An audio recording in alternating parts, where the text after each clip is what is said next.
Soy podcast. Let's speak on it. Speak on this. Let's speak on it. Speak on this. Throw me a topic. Let's speak on this. Say that again. Let's lean on it. That is my opinion. I'm being honest. That is the fact. Don't meme on this. Speak on it. Speak on it. Speak on it. Let's speak on it.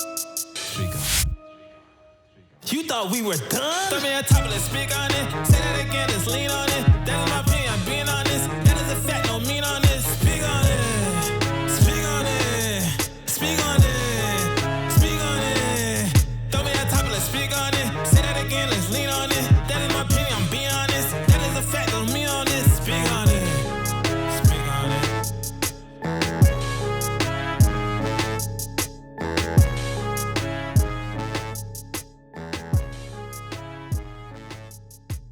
Soy. All right. Yo. We back for another episode of Speak On It podcast. And today, y'all, we got a crazy guest, Micha, in the house, y'all. I am excited for this episode. Man. So you know how we get started, man. We just go around the room and ask everybody how their day going. We're going to start with Mark, the ninja. You're not going to finesse your way out of this one. So how your week? Man. How you doing? How you feeling, bro? What's up? Man, my day is good. It's good. Obviously, you know, we have I had church earlier this morning. But I'm pumped, man. We're gonna talk about something that is so important, man. Mental health. Super important. And we have a special guest in the house, Micha. Hey man, I know it's gonna be fun. We're about to go off. I'm about to have fun. I'm gonna ask some crazy questions. Great. All right, ninja. Yeah. All right, get ready to rumble, man. Get ready to rumble. Yeah, my day is good. So, all right, cool. Blessed, man. How you feeling, bro? I'm much better. I ain't gonna lie. I had this little sinus issue. We're struggling for real. What? I was like, I ain't never had sinus issue. But nah, I'm good now. The fam's here. Yeah. And we got the buzzer beater next to us. Thank you for coming in. And we about to get it started off. So let's see how are you doing, Micah? I'm doing great, guys. Thanks. Week's been good. I'm a homeschool teacher. So school will be over for us June 12th. Okay. So I get to have my summer. Summer's here. It's gonna be amazing this time. I cannot wait to not do anything. Oh my gosh. Speak on that. It's like the greatest thing of like being a teacher, homeschool teacher, whatever. We get summers off, bro. Oh like, my gosh. Yes. And then what perfect time? Because I'm pregnant. Hey. Perfect time. Yes. To do nothing. So I'm excited. But yeah, week's been good. Day was good. Cleaned. That's you know how what's up. Sundays go sometimes. But yeah. Cool. I cannot wait to talk about what we're about to talk about today. Yeah, so we about to talk about mental health, but before we get to that, I'm gonna have Gibbs give us a little rundown on Micha real quick because he booked us. Micha, she's clutch. She came in the clutch for us, so he's gonna just give us a little rundown for those of you guys listening. And by the way, you gotta check out Let Us Say It For You though. But I'm gonna let Gibbs go ahead and take off, and then Micha, you can go off too. All right, cool. On that. So, as I said earlier, she a buzzer beater. She came at the last minute for us, final 3 second, and said yes. I'm telling Steph you. Curry. So that was great. We're totally grateful for that. So Micha personality is gutter. That's so gutter. Like literally, could walk up to her, she'll talk to you easily. Great listener, wise beyond her years, and upbringing, and because she pay attention, she's not biased. I love that. She give you 2 point of views, and you should just kind of deal with what you got to deal with from that point on. So you can even tell from her outfit if you see it. We didn't ask you. Let us say it for you. She's like, yeah. She's not only part of Let Us Say It For You, she also had this movement to help the millennial opening and starting their business, giving them not only just the gems, but the confidence to do so, teaching us we ain't got to wait on time and age to do it. You know what I mean? We just got to just grab it and run with it. She's has helped several people already. I've seen some of the testimonies, so that's what's up. So she's truly, really legit. But I'm gonna let her speak about herself, man. I'm done showering her with my flowers. Because give us our flowers when you're here. Am I right? Don't wait. We don't wait on Speak On It. Listen, thank you. So he said that Let Us Say It For You is a podcast. My best friend Leah actually started this podcast. I am a co-host. Let Us Say It For You. Obviously, the title says itself. The the things that people have a hard time saying because it's a difficult topic, unpopular opinion, we'll say it. Don't worry. Don't worry, we got you. We'll say it. Most times we do agree on a lot of things, but there are some topics where we disagree. And I think that's when we have the best content, when we are not agreeing. I think that's perspective, right? For Millennials on the Move, that's what it's called. I do believe that millennials have the most innovative and initiative to start anything. I think we have the most hustles in history, to be honest. A lot of freelancing going on, a lot of people just making their way to make money, right?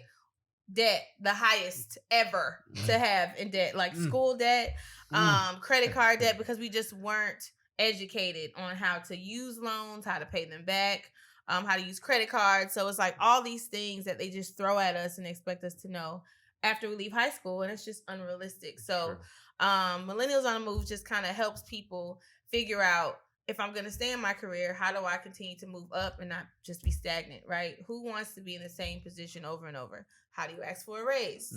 How do you properly go about learning everything in a company so you're an asset and not a liability? You know what I'm saying? So little things like that, I feel, can really change the perspective of how people feel. Even if you don't want to start a business, whatever you're doing, you need to be excellent at it so that you will be an asset. So yeah, man, you know, I love talking to people. I love different perspectives. My mom was a therapist, so mental health is like a winner for me. A lot of people have a lot of misconceptions about it, so I can't wait to get into that. But yeah. Didn't I tell y'all she gutter? I told y'all. You did not lie to us, bro. You definitely gave us a great guest for our show, man. And so on that, you know, we're going to get started with just us saying what is our definition, because we're not going with the dictionary definition right? We're not going clinical. We're going for our definition of mental health. All right. So what is our definition of mental health? We'll start with Mark. You know, Ninja looked like he's trying to finesse his way out of this one. You know? But no, I'm not. I have a lot to say now. He answers questions. He don't duck questions. I won't say he duck questions. But one thing about Mark, as our listeners already know, he has a way of finessing his way into stuff. Yeah. You know, like, but not to say he speaks his mind, but it's like other things, which you'll find out. Okay. Maybe later in the episode. Scammer or something, like a scammer. He's not a scammer, y'all. But he has scammer type stuff that happens in his life. You know, so finesse, man. He finesse. I wish I was that good. Type A scammer. Yeah. So what's your definition of, you know, mental health? Yeah, Ninja. Wow, to be honest, mental health is, to me, something I'm just starting to learn. Actually trying to like do my research on. For me, I think mental health is I just think that it's I don't want to say a disease. I think it's just something that you have not dealt with properly in life.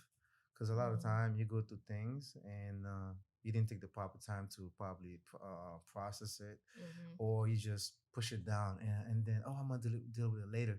And then a lot of time those things come back up in life, and then that's when it's probably a little bit too late because you didn't take the time. Let's say you get out of a relationship, you don't take the proper time to grieve, and you just move on, try to like, you know, move on, and then eventually that's gonna come back to haunt you in your next relationship. Yes, and then you might be like, yo, why can I not stay in any relationship?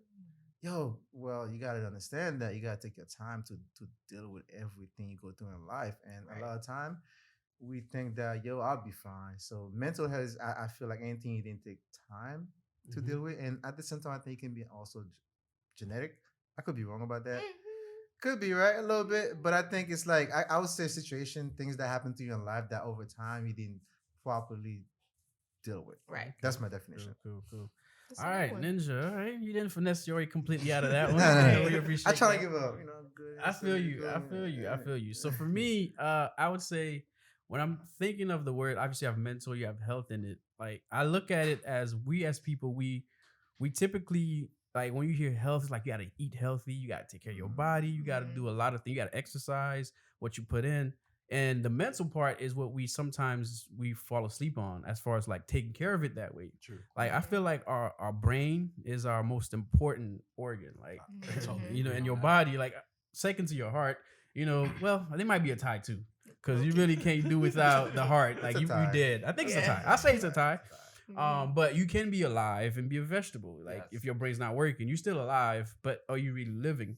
Basically, is what I'm kind of saying. So it's a tie too for me. So I look at it as like, okay, mental health. I have to take care of my brain the way I would take care of like my body or my physical or whatever. So even if it's reading, you got to do that. Even if it's like having conversations, like you were saying, dealing with things that you supposed to deal with that's trapped in your mind.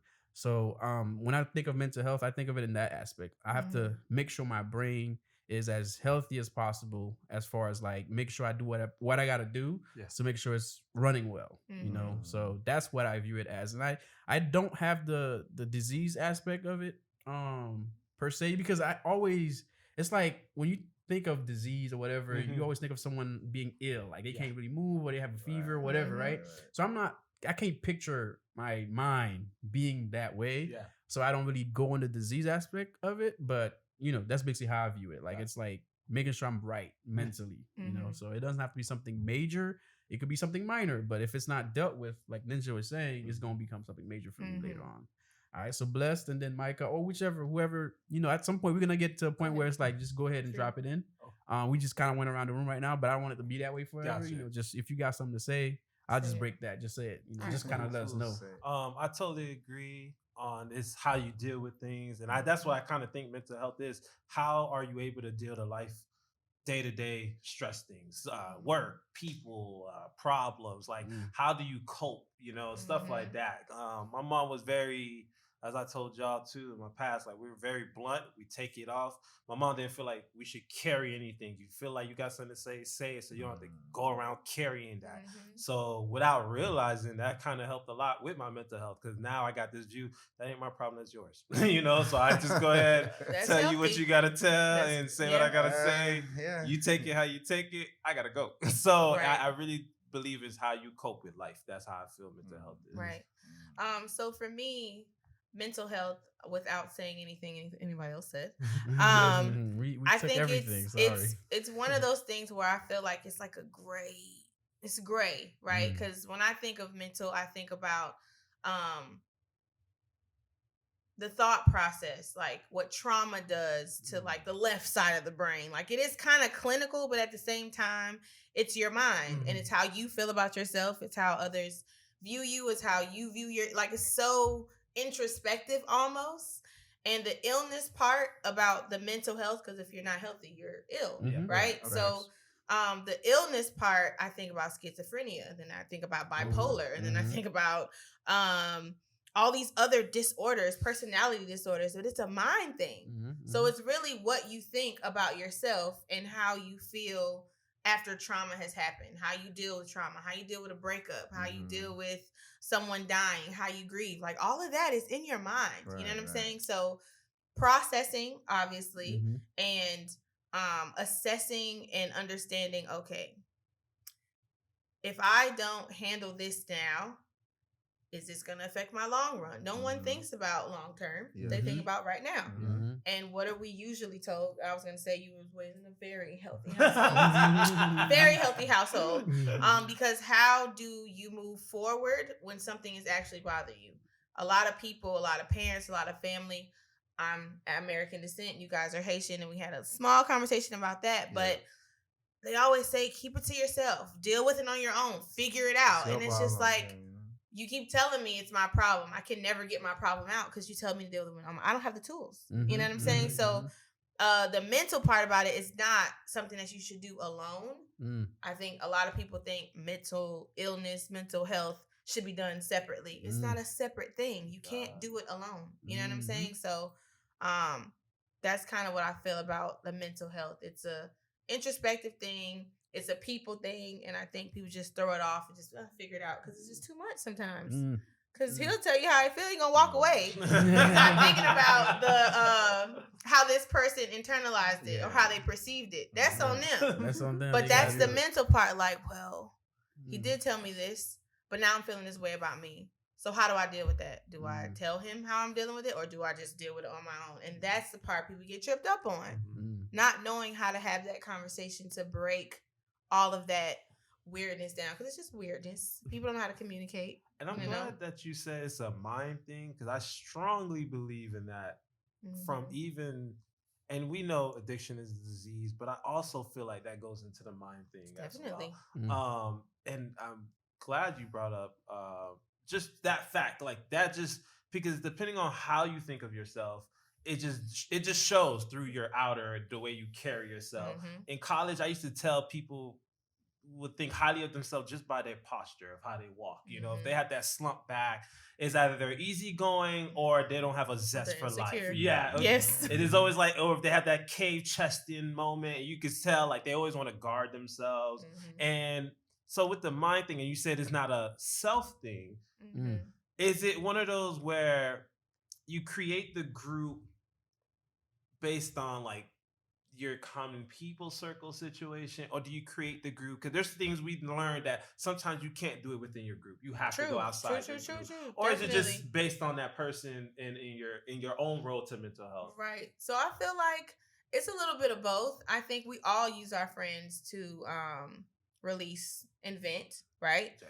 But if you think about the caliber of what our friends tell us, that can kind of tell you a lot about how you're going to deal with the situation, how that person thinks, because it's all projection. I'm giving you what I think based on what happened to me.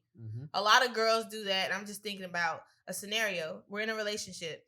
My boyfriend is abusive or whatever. And then I'm going to her to vent to her about my abusive relationship. And she says, girl, you need to leave him because I just don't understand. But she going on and on and on. Because if it was me, and then now she's talking about herself. Yeah. So in that moment, that wasn't for her to talk about her. That was for her to figure out, well, why did you stay? Why are you staying? Nobody thinks about that. Everybody's just thinking about what they want to tell that person. So for the mental health aspect of that, this person is in a situation where it could be death. You know what I'm saying? Abuse can lead to that level. Talking to my homegirl about being in this abusive relationship is not helping me. It's making me feel worse. I'm feeling judged. So that's when you go outside of your circle. Maybe your mom, maybe somebody, maybe a mentor, maybe somebody you usually don't talk to, because they don't have this. They're not going to think of it in a way that they're on the same level as you. You got to get somebody above you. That's what I always say. Have wiser friends than you. Have a smarter friend than you. Like that's the bar. Never be in a room and you're the smartest person. They always say that. So surround yourself with like-minded people, but also everybody need to be elevating. Everybody need to be going to the next level. So you may need a therapist. They are the highest in this situation to help you deal with mental health. So I would start with friends, but if you get some whack-ass advice, I need to head out because you're making me worse, actually. So I think that's the part people kind of get hung up on. And I like something Mark said. He brought into the genetic, or was it Ori that brought into the genetic? Oh yeah, aspect? Mark did. So can we say we agree that mental health is genetic, passed on? Personally, bipolarism, schizophrenia, disorders, there have been scientific research that says if a mother has struggled with depression or bipolarism, there is a chance that her children may also develop those behaviors, not bipolar per se, but the behaviors of a bipolar, blah, blah, blah. Because how do kids learn? See. So if I'm watching my mom be manic in a state where she was just calm and now she's on 100, I'm going to say, oh, that's how you deal with your emotions. The kid is not bipolar. The kid is showing signs and behaviors of bipolarism. So I think, you can hand those behaviors down to genetically to your kids. Good. Now, can I add to this? That's a good question, man. Like, you said something, and I was like, I gotta ask a question, but it's gonna tie into everything you guys just said. So you say it could be genetic, but at the same time, it could be something that happened over time, right? So, all right. Would you say that because you use a relationship, you want to know who you're talking to? Your friends could give you the wrong advice and lead you to do certain things that normally you wouldn't do, but because they're your friend, you trust them. Do you think that mental health, like someone like, for instance, being raised in a Haitian household, sometimes they can sometimes teach you like, oh, when grown folks talking, you're not supposed to be there. They kind of like push you down, like your words are not important. That's big. Like, you know what, man, you're not that smart. Like, or let's say you're in a relationship, right? And that boyfriend or girlfriend is just verbally abusive. Can that lead to mental health, mental trauma, something like that? Y'all want to talk? If you want to say something, go ahead. But I got stuff to say too. You know? Okay, cool. Because I'm snapping. No. Go ahead. Go ahead. That's what you hear. So the question. So to be clear, so the question that you asked, okay, you get this type of response from your parents. You have nothing to say. Get out of the room. Kids don't speak when adults speak. Blah blah blah. And now you're in a relationship where your girl or boyfriend is being verbally the same. So as far as mental trauma, and I think it can tie into self-confidence and insecurity and assertiveness and being direct. I think that's more of a personality situation than it is the mental. But verbal abuse can mentally break you down. You can start believing everything that person is saying, and now you're stuck, right? So what my mom said, oh yeah, why am I speaking up? That child now could be in a situation where they won't speak up. That's not healthy, right? You think about a kid being in a terrible situation and they've been told by an adult, by the person they love the most, to not say anything. Anything can happen to a kid like that.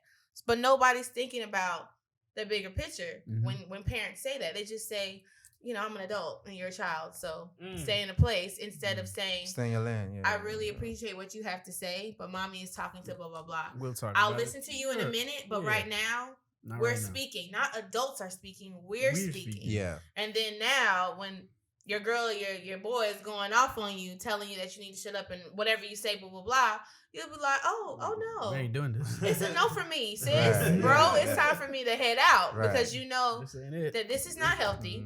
This is not how you're supposed to talk to me. If we're in a relationship, we both should have the right to speak about whatever we want to speak about. Freedom of speech, man, in the relationship. True. And Gibbs look like he about to snap too, but I definitely gotta get this in. You know, it's about to be a crazy episode, y'all. So bear with us, or you know, just vibe with us. Right. So we were talking a little bit about. I think we mentioned it, but not really got into it yet. Like our upbringing. Mark said it just now. You know, being a Haitian, American descent too as well. I've been thinking, like, as I was thinking throughout the week, like about the episode mental health. Like, how much does our parents, you know, play a role into like the trauma parts of it? Like, you know, because, you know, that's the part that really forms us early. I used to work with a lot of young people from age 10 to like 17. And in my work field, I don't no longer do it anymore, but I was there for like 5-6 years. And a lot of the kids that I dealt with or we dealt with had a lot of like trauma they were dealing with. So they coming into the place. And their minds were not necessarily in the right they weren't in the right headspace.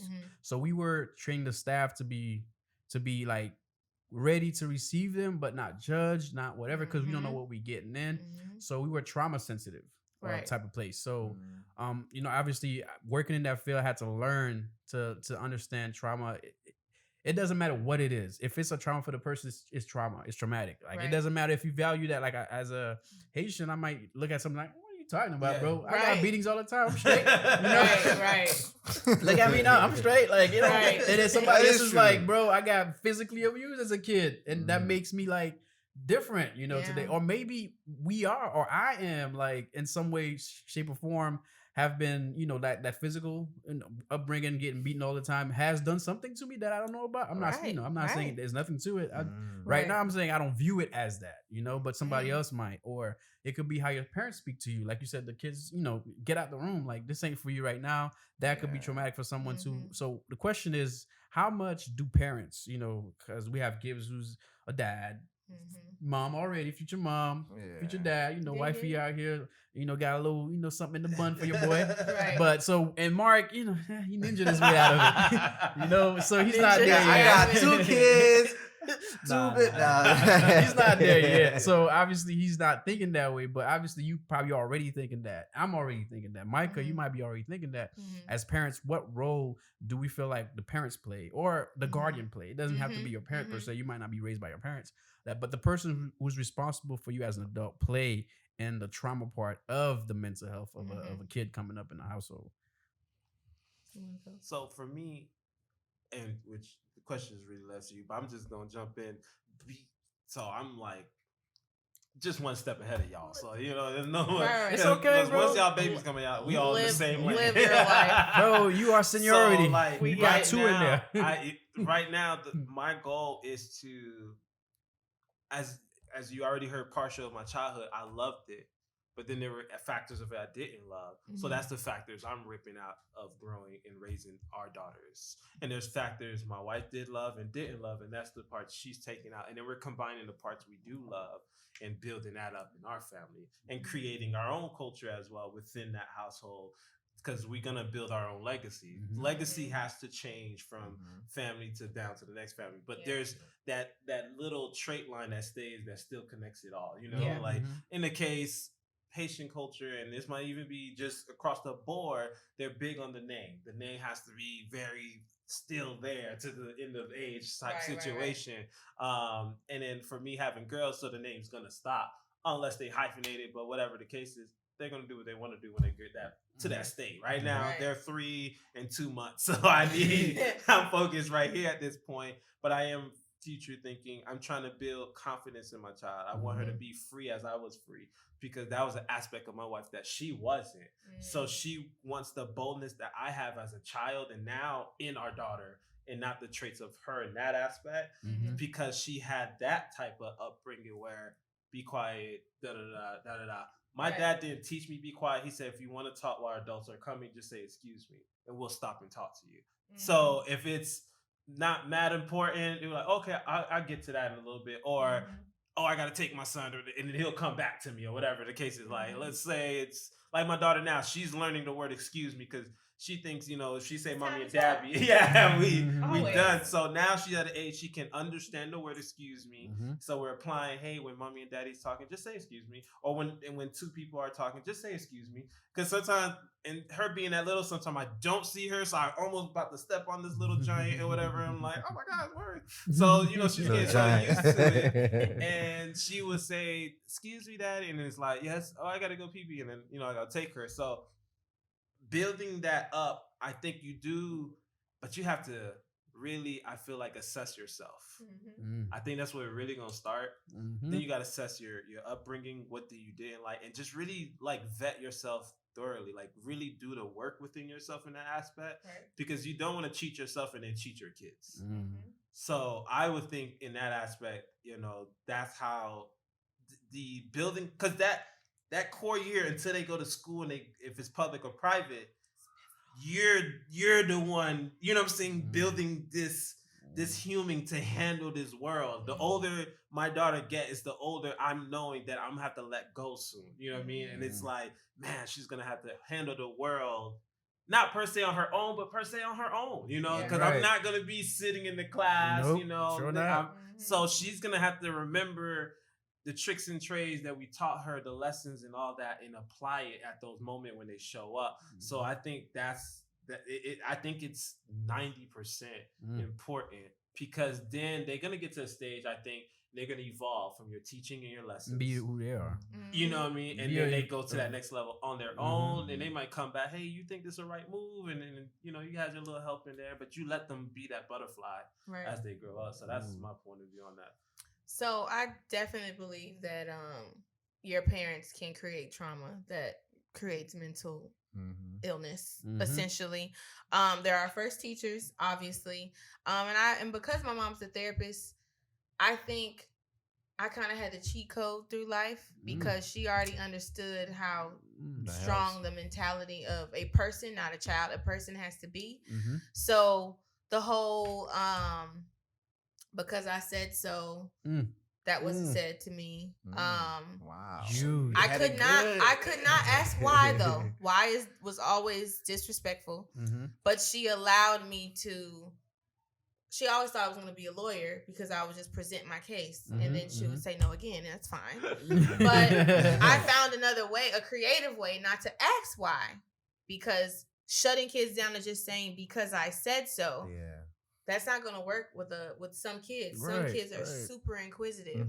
So if you're trying to kill the imagination and kill that,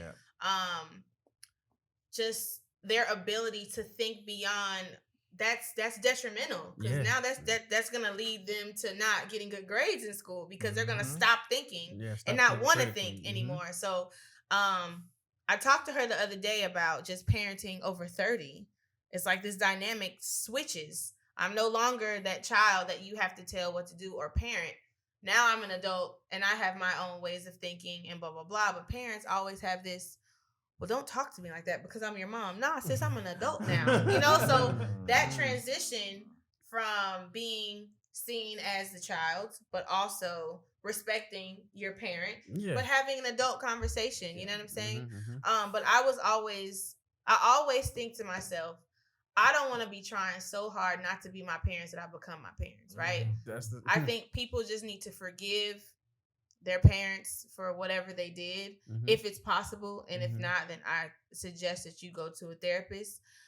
Because when I became pregnant, I went to therapy again. I did therapy last year just because I'm like, I don't really know why I'm going, but let me just go see what happens. But because I'm about to be a mother, I was like, I need to be in the best mental state possible so that anything that's happened, any trauma, any subconscious, anything that I'm just suppressing, that doesn't come out when I'm trying to be an intentional parent. Because I think that's the difference. You're an intentional parent because you want certain things. I intentionally want to teach my child confidence without saying be confident. I want to show them confidence. So if that's the case, then I feel like I forgive you, Mom. I did not like what you did. Daddy, you shut me down. I feel like blah, blah, blah. But because of that, what I'm going to try to do in this situation, because you never know what's going to happen. In this situation, you could be saying one thing. Your kids are not here yet. Our kids are not here yet. So you can say one thing, and then when that happens, you do a habit. You do what they've always done, what you've always seen. And now you're doing the same things that they're doing because, you know what I'm saying? So I think being intentional about not passing on trauma, obviously think about the things that you hated, but also giving them grace. They ain't know what they was doing either. No one knows what they're doing. They're just doing what they were taught to do. And so we break it by saying, okay, she did this, but she probably did this because if you figure out the why to why people do the things they do, that's why it's so easy for me to let go of stuff, because I know half the stuff that people do to me ain't about me. You're projecting. Come on. So I feel like that's like a big person. So I feel like it's always been so easy for me to accept people, bro, because people they're projecting their issues onto you. And when you think about small things and all of a sudden this person is cussing you slap out and it's not even that deep, and you're like, why are you going so hard right now? I literally just said X, Y, and Z, and now you are someone else. Going crazy. That has nothing to do with me. That person needs help. And when you say that person needs help, everybody automatically assumes crazy is the word. That's not what we That's not saying. the word. You need to work out some issues that have to do with you negligence, you being left. When all your homeboys go out and you got that one homeboy that's always like, you're always leaving me out. And it's like, bro, I didn't even like that.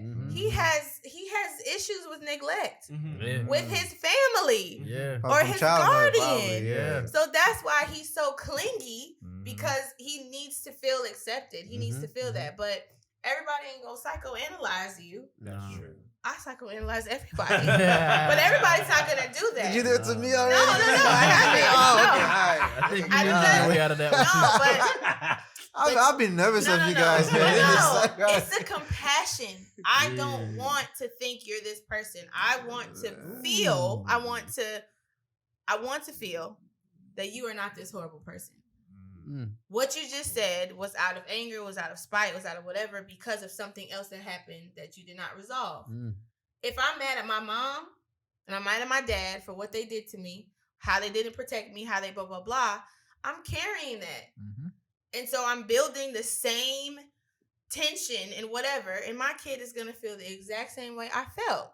So what I would say, we cannot control how our parents parent us. Obviously, we're adults now, but we also need to stop blaming them, and we need to forgive them, and then we need to move on with the intention of being better parents. Not, I don't want to be like my mom.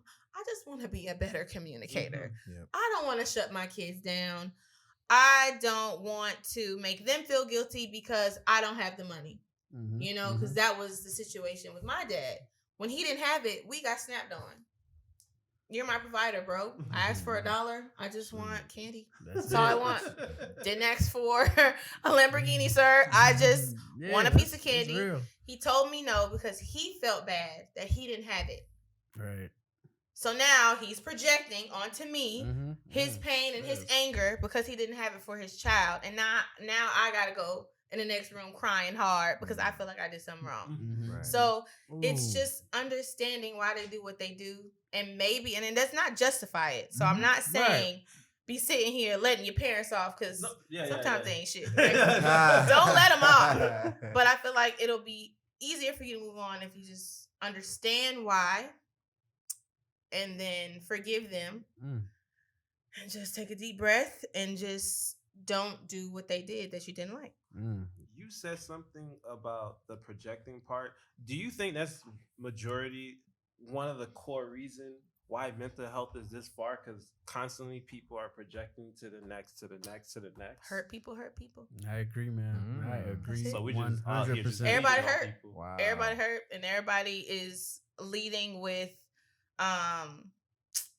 tension and fear and hate being vulnerable. Like people don't like being seen as vulnerable. I don't want to feel weak. I don't want to cry. I don't want to be sensitive, and that's the thing for boys. And I'm having a boy. I was just about to say that. Yeah. Are we more prone to have mental Honestly, health black men, that's what I would say. I would say black men are more prone to have more mental issues later on in life because they've been shut down in so many facets of life. I think being a white male is being obviously privileged, but you have the freedom to express, and nobody questions your sexuality, right? Nobody questions how of a man you are because you're crying. White men cry all the time. No one says he's gay. They don't do that, right? But I think the masculinity that I think has been torn from black men and then given back after slavery, right? It's this constant subliminal message and even overt message that you cannot show how you feel. You cannot cry. You cannot be more sensitive than your woman. You cannot blah, blah, blah. So all these you cannot. You're suppressing what naturally is in you. Y'all have estrogen. Yeah. You have estrogen and testosterone. We have levels of it. It's you just have lower. a level of estrogen, which creates emotion. And it helps sift through different feelings and pain, whatever. But it's suppressed. So that you go your whole life trying to be what everybody told you to be, a man should be, or a black man should be. You got to be harder than everybody. You got to be stronger than everybody. You got to be tougher. All of that conditioning is ruining our black men. And so internally, I'm upset that I have to be this person because y'all upset. I feel like y'all upset. I feel like you're sick of being told how you should be. I just want to be who I want to be. I don't want someone constantly telling me how I'm supposed to be. Can I just be? Yeah. And whatever happens, you accept me. But that doesn't happen. So, they're even saying suicide rates are rising among black men in 500 companies, like Fortune 500 companies, like CEOs, because they're still not being accepted. Right. Like, yeah, you made it. You're in the 1%. You got all this money. You got all this status. But you're not a white male.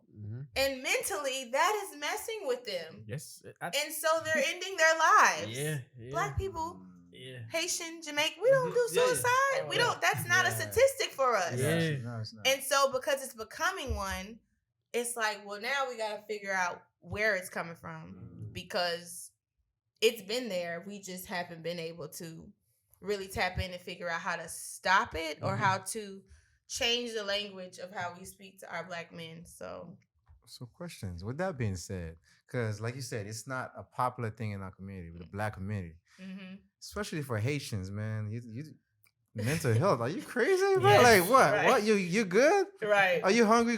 Just go eat something. You'll be all right. Go pray. Get some sleep. Lay Go down. pray. Go to God. Right. Go to You'll God. be all right. Right. Yeah. So with that being said, because you said the is becoming more and more of a thing nowadays in our community, and it's leading to people killing themselves. Now, what are some signs of mental health that he said something like maybe as a child you might go through something you didn't think that, because there's a book that says, if I'm wrong, correct me, the body keeps its score, something like that. So a lot of time you go through things in life, you don't even realize that it had an impact on you, especially if it happened early on as a child or whatnot. Right. So now, growing up, you're an adult now. Maybe you have some sort of mental health problem you don't even know. So what are some signs of mental health that people should, pay attention to? So you know what the craziest thing is? This kind of just happened for me. Because I like to see myself as someone who's strong, someone who's confident, someone who speaks up. I'm very vulnerable. I'm an open book. Anybody can ask me anything. I'm just going to answer. Because I don't have shame. Shame is not really a part of how I was raised. But I didn't know that my inability to set healthy boundaries was caused because I was inappropriately touched when I was a kid. I didn't even know that tied together because I advocate for children because something happened to me when I was a child. So at this point, it's like, I feel like I got to be the savior of all kids because they're so innocent and people are just horrible people. You know what I'm saying? And so to be an advocate for a child, to go into childcare, to make sure that kids are being heard. I work for a program called City Year, and I work with ages 12. It was like, 5th grade to like 18. Yeah, so 5th grade to 12th grade. And all these kids, trauma, abuse, sexual abuse, verbal abuse, negligence, homelessness. Like, you deal with all of this stuff. And being trauma sensitive is a thing that you learn, right? So for me, because I'm such a strong person, because I don't carry it around, I'm not a victim, that doesn't mean it didn't affect me. Right. But I didn't notice it affected me until, like, I want to say 3 months ago. And I was in a situation because I'm always trying to help somebody. Like, I always feel like I have to, even strangers, I feel like I always have to be the person to save somebody. But because I wasn't saved, you get what I'm trying to say? Like, it's tied together. Okay. So my constant need to make people feel good and to be there for people, that is caused from that. But in turn, I don't set healthy boundaries. I don't say no. Right. I do everything that everybody needs me to do. I'm always there for everybody. And it's like, that is a form of not taking care of your mental. Because that's a sign. When do you have time for yourself? Wow. You know what I'm saying? So that is a small thing on the mental health spectrum, being able to say no.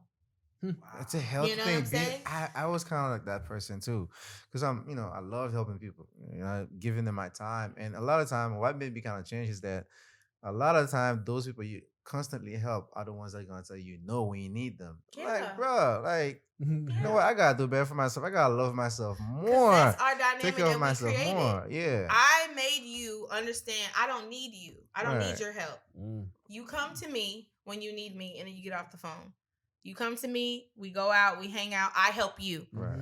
So you're not even used to asking me how I'm doing because I'm always working on you. Yeah. So me and my friend was saying, can we even blame those people for not helping us? We created this relationship. Yep. And it's like, damn it. Like now I can't even confront you about it because I'm always there for you. And I've never interjected and said, hey, today I had a really heavy day. Can I go first? It's your turn. Can I say something? Yeah. Because it's heavy on me. I can't even help you today. We don't do that because we're always trying to save people. You know? So I know, bro. I'm kind of like that too, so I know where you come from. Well, going across the board with that case, on every other situation are we saying there's a low possibility of reversing the effect that we caused?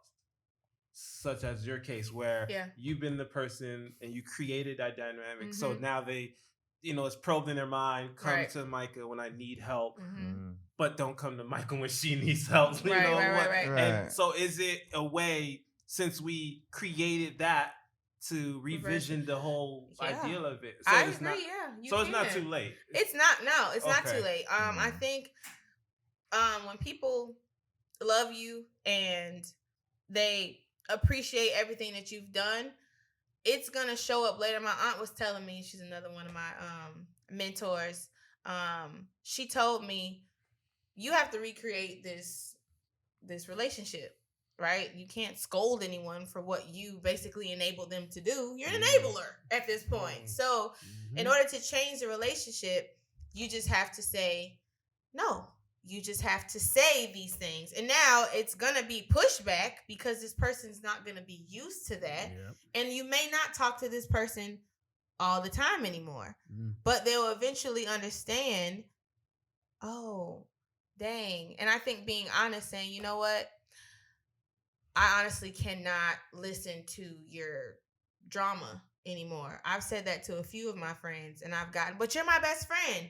And who am I gonna tell? I don't know, sis. I don't know. Because it was affecting the way that I was dealing with her. It was affecting the way that I was viewing men, because she's always in these horrible relationships. Right. And so now I'm thinking, anybody? Is there any good ones out there? Right.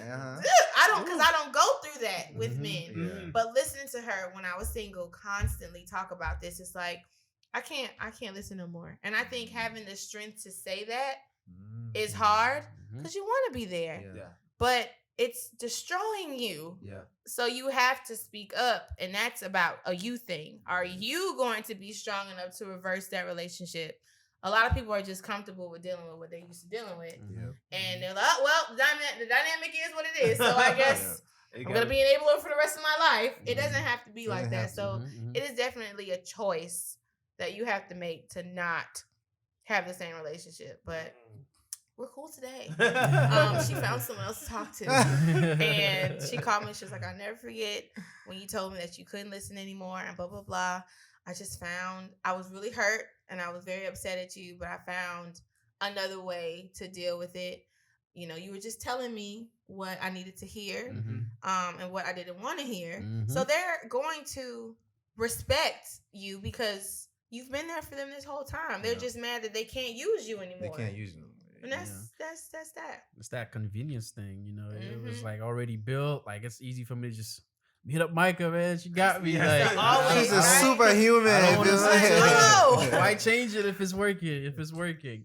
So I think we're definitely gearing towards a point where, like, we're talking about, like, the solutions per se. Like, obviously we won't say. I'll say this right now. I speak on it. Let us say it for you as well. It's like a merge thing. You, I guess. Right. We're not saying the things that we're saying right now, go and run with it, whatever. We definitely want to, kind of give a disclaimer. Like, it won't apply for everybody. Yes. Some of the stuff will help people that we're saying right here. Right. As we're about to kind of like talk about maybe some possible solutions that we feel like people could use. I just want to say that right here that, you might hear something at this point that, you could use it. It helps you out. You might use it. It doesn't help you out. We're not saying we got all the solutions right here at this point. So, but let's just kind of like shift into like, what are some possible solutions that we feel like has worked for us? I know, Micah, you said a lot of things. You can even revisit them again. You said you've went to a therapist. Like, like for me, I've never gone to a therapist. It's not something I don't want to do. But growing up, I know that it's something that it was not. You can go. You go to the doctor to get checked out every year. All the good stuff for your body. Like I said earlier, I always refer back to how we take care of our body, but then we don't take care of our mind. Like, it's not normal. Like, for me, at least my upbringing. So just some possible solutions that we feel like has worked for us. That we can share. With the people that are listening to us at this point, that'll help them. To kind of process through. What it is as far as a mental health situation. For myself, I'm a creative. So I love music. I love writing music. If it's not music, I like doing poetry. I like just writing, period. So that helps me a lot. I love listening to music. I like creating music. I like humming music. So that's another. Then on the music therapy. So music is working for my boy. Bless. Everything. And then on the physical aspect, it would be working out, going for a run, playing with my daughter, especially. Like I had like 2 nights ago, let her be my coach. So some days we were doing, some moments we were doing jumping jacks. Next, I'm doing ballerina stuff, and I was like, whatever. yeah, it was like go for it. And then, but before I even go this next step, one key thing that Micah said that I think is gonna help a lot of people's lives be easier. Once you release shame off of you, that shame, that guilt to open up and say this thing and show that weaker side of you or the not so bright side, the vulnerability in that aspect, you can go further in life in a lot of things because, and as I said, reason my mom was like, yo, just say it because she didn't want you to carry guilt, burden, shame, that stuff she's not a fan of because she wasn't a fan of it. So she wanted to instill into us that way. So it's like, if you got something to release it, my guy. Get it off and get it moving at that point on. So that shame part, I think once people free themselves from there, a lot of that moment, especially, it will help your friendship grow because you're gonna be bold enough to say what she said, like, "Hey, today I need you." You can reverse these effects that you caused. Not on purpose, of course, but that trend you set, I think that will help a lot of people. So that's a small advice there. And then my last aspect would be my friends. That helps me, with my mental health. So yeah, so it's music, some physical activity, and then my friends. I agree. Working out is a very important thing, and as far as getting yourself back into your mental health and shape. So I mean, like you said, music has been so vital in my life, man. Music, I've used it when I'm happy, when I'm sad, because music, it does something to you emotionally. So a lot of us, I know some people use, whatever, drugs, sex to kind of like get over things. And a lot of time it makes it even worse. Obviously having good people in your corner that you can talk to. I might call Ori and be like, bro, man, but the thing is, that's the thing. We don't really do it. We don't really call and say, "Yo, I'm going through something." But you kind of find a way to kind of like around it to talk about things. You ninja your way. You ninja. No, for real. No, seriously. You actually ninja my way around things. And like I was saying, in another episode we did, like I use basketball because that's my passion. I love basketball, man. It helps me get over a lot of things I in my childhood, whatever the case was. And so at the same time, the funny thing is basketball has kind of like left some trauma because being a fan of basketball, I had to go some tough losses, man, because I was a diehard fan. I'm not gonna lie to you, being a basketball fan. In high school, especially in high school, man, my team was the Spurs, and then my friends, he was a Lakers fan. So whenever we play each other, if my team loses, I can't sleep that night. I know I'm gonna hear it the next day, man. I'm just like, oh my God, I gotta go back. I'm skipping. And then no, I'm telling you, it's kind of like Shannon Sharp and Skip Bayless, and Undisputed, and it was like, and because I was really that passionate about basketball, like. So yeah, kind of like some trauma. I'm getting over them right now. The Spurs really hitting that threes in the last minute in the final. God, that was tough. But at the same time, basketball has been that one constant thing I can go to. Right. Like, cause then you didn't therapy. Like, what is that? Like therapy. Like, I'm gonna sit and talk to you. You're not that. How's that gonna help me? Right. That's kind of how we looked at it. But a lot of time is because we're afraid to open up. Because for me, that's something I'm working on.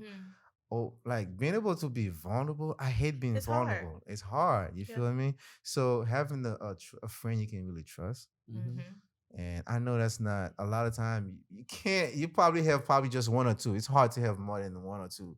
A lot of time you don't know who to trust. And so like you said, therapist. You're going to a therapist, and then find out whatever you love and you're passionate about, and actually dive into it. And then working out, you'll be confident. You'll feel, yo, I'm in shape.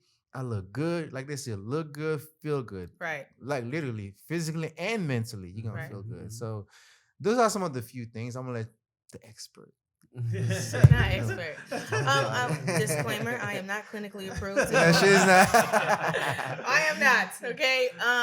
So when I was listening to everybody, you know, I like to nod to the same things, but you guys said coping. You guys gave us coping mechanisms, right? So we're thinking about how do we solve these issues, the solutions, right? Mm-hmm. So those are coping mechanisms, right? You use basketball to get through something. But it's You're not addressing what the something is. I have a friend that she always says to get back in your mental space. I'm not saying use your children because they're amazing. But we find different ways to cope with whatever we're uncomfortable with. They're coping, but it works for some people, not in the mental aspect, but for your overall being, like you're feeling. You feel good about yourself in that moment. I love music. I love basketball. This is my safe space. I get to be myself. I get to musically write. I get to dunk on this nigga, whatever the case is. You know what I'm saying? So like, these are coping mechanisms. So I love that I'm in a room full of men who I feel like are on the journey to trying to figure out what that mental health looks like, because, and even for women, but women talk all the time. I can call my friend and tell her anything. I fear that the way that you guys talk to each other is not direct how it should come off. You know, you kind of like swindle your way in there. Like if you're having relationship issues, you're not. I don't know, because I'm not a guy. I don't know how y'all talk to each other. I know y'all talk. We talk about sports, music. What else? We talk about everything but what we need. But what we need to talk about. So my thing is, and even for girls who have this same issue, so I'm not trying to make it a gender thing, but what I do know, society has made you feel that you can't express yourself because that means you're sensitive, that means you're weak, that means you're blah, blah, blah. And women don't help because they don't want a sensitive man. They don't want a man who cries. They don't want that, right? So I'm thinking about how you guys are coping, right? And I'm like, well, this is still healthy because your body and your mind are one. So if you feel good about yourself in that moment, okay, cool. But that's not helping the trajectory of your life. That's just solving what's happening right now. So for therapy, I feel like a lot of people have a misunderstanding of what therapy is, right? So I briefly talked about it. When you go to a psychiatrist, they tell you what's wrong with you and then they give you some pills. That is not therapy. That is not what anybody who's listening, when you hear this, mental health has nothing to do with disorders. It has nothing to do with a illness of some sort that you got genetically, or that over time your trauma has created this split personality, schizophrenia, right? This is not that. Mental health and therapy is literally going to an unbiased person who knows nothing about your situation, and they literally listen the whole time. They ask you questions based off what you said, and you lead yourself to your own conclusions. These people do not tell you what to do with your life. They do not tell you how to cope. They give you solutions. They give you worksheet. They tell you to go read a book that has something to do with your situation. But if we all were clinically trained to be therapists, I think we will all be really good therapists. I think we will all be really good, because knowing how to ask the right question when somebody is venting, it ain't for you to add your own story. Every time somebody tell you something, it ain't for you to relate. Sometimes you just gotta listen, and then ask them, how did you feel when that happened? Right. That's therapy, y'all. It's that simple. So I think once people literally separate the psychotic thing from mental health, then they be like, oh, so I'm literally just going to talk to somebody who has no idea who I am. Boom, judgment is gone. They don't know you. They can't judge you. Right? The bias is gone. They don't know. Pick somebody that's black. If you worried about bias, if you worried about somebody who you want to connect with, you can choose a black, a Latin, an Asian, a white. You can choose whatever therapist you want. You can choose a Christian, 7-Day Adventist. You can still figure out a way to feel comfortable with whoever you're talking to, because it's a stranger.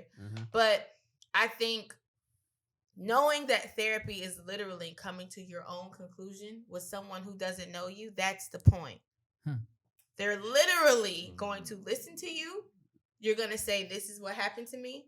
They're gonna say, "How did you feel?" And you're gonna like, "Well, I was taught not to feel." Well, let's talk more about that. How do you think that's affecting your relationships? How do you feel your partner feels when she's emoting and you just sit there, you have nothing to say? How do you think she feels? Those are small things. It's all about you in therapy. It's nothing to do with what they think about you. It's what you think about yourself. So in this case, for me, I've always been vulnerable. I've always been open. But all my friends don't have all the right answers. They just don't. So I went to therapy because I wanted different answers. I wanted a different outlook. I wanted a better perspective from people who listen to problems all day. They literally signed up for what I'm paying for. So if you think about everybody who's getting paid to do something they love it so much. Yeah. I'm just trying to give you some money to do what you love, sis. Like, bro, whatever. But yeah, swimming is a good coping, since we're talking about coping. Okay. I think therapy is a number one solution. Yeah. But I also think saying how you feel is also a number one solution. You don't have to go to therapy. Figure out how to say what you really mean to the person who did whatever they did to you. And that's hard because then you have to be vulnerable. Yeah. So teaching yourself how to be vulnerable, some people can't do it on their own. Right. Go to therapy. Yeah. If you can't do these small things on your own, you need help. Yeah. You need somebody to coach you through how to get to that place. And it's honestly saying, when someone hurts your feelings and you let it go, you already created a problem. They do it again. You let it go. You create another problem. So now resentment is being built, and all of a sudden they do that one last thing, and guess what? Snap. Now you snapping. Now these ladies killing they husbands in they sleep. You know what I'm saying? That Snap series is insane. And it's basically built up trauma that this person has been doing that they have not been able to express. You keep putting me down. You keep telling me I'm worthless. You keep telling me I'm nothing. For men, you keep cheating on me over and over. For a woman in a relationship with a man, she keeps cheating on him. She keeps belittling him. He makes all this money. He has his trophy wife, and she don't even respect him. It's so many different dynamics that can happen that will silence someone. The silence is what creates mental illness. It's the silence. So if you don't want to go to therapy, if you're still having a hard time, work on speaking up for yourself, even when it's small things. The waiter, you got your food back. I try to tell my boyfriend this all the time. I said, baby, it's okay to get what you want. It's okay. If it's cold, just send it back. But he doesn't want to because his trust and his fear is that they're gonna spit in his food. Hey, man, I ain't gonna lie, man. But depends on how you talk. But I said it's all about tone. I said you're not rude by any means. The nicest guy I low key have ever met in my life. Yeah. So I feel like your tone matched with your mannerism, you're gonna get the food you want. Right. But that's small. Some people won't even ask for the waiter to get them what they actually want. My mom will sit there and eat a whole meal she didn't ask for. Oh no, that's what I'm saying. I'm not doing that. Like, I'm just making sure I clarify that. Yeah. So she asked for lobster and get fish. She's just gonna eat the fish because she doesn't want to bother the waitress. That's not happening. You know what I'm trying to say? So all these things, because we've been told not to speak up. We've been told not to get. Yeah. You're too much if you ask for what you want. Oh my God, it's what you want though. Yeah, I want what I want. Every time I go to a restaurant, I'm not rude. So my fries are kind of cold. Can you make some more? Even when you do that, that makes them feel good. I will shrink whatever. I make you feel like I'm so sorry that you have to do this. It's a psychological thing. Yeah. So like it's the way you talk to people. It's obviously cues, but like I said, if you don't go to therapy, find a way to speak up for yourself because no one else is gonna do that. You know what I'm saying? So that's my solution. Just speak up. So valid and. I will only say to add on that speak up part, if you like to think about other people's feelings, which you could hear I'm horrible at because I got to get it out, take your time, put them words together and spit it out.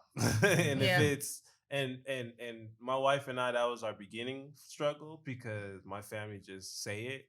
And she's more like, I need to receive it better, but I need to say it better. So I had to learn how to, rewrite my words and just say it in a different way and just, like whatever, even if it's tone, because sometimes it would be a nonchalant tone, and because she didn't feel any emotion from it, she's like, "Wait, are you angry?" I'm like, "Oh no, I just said it." And she's like, "No, that was more than what it was." And I'm like, "Oh gosh, I got it's deep out here." So tone is everything. But definitely, like, yeah, if you got time to figure out how to say it, do it. If you don't, just say it. Like, and then it's another exercise that you can do before anything happens when you're having an altercation with anybody.